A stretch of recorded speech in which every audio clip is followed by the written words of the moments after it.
Hi everyone, my name is Melissa and I'm one of your new student orientation leaders.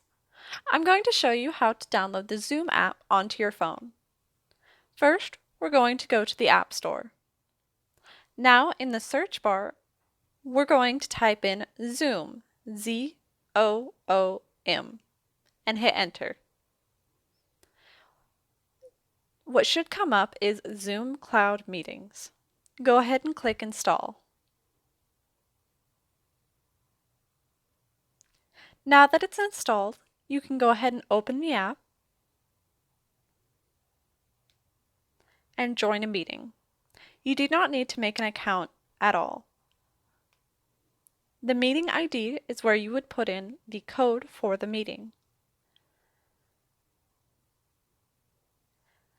And the personal link name will be your name.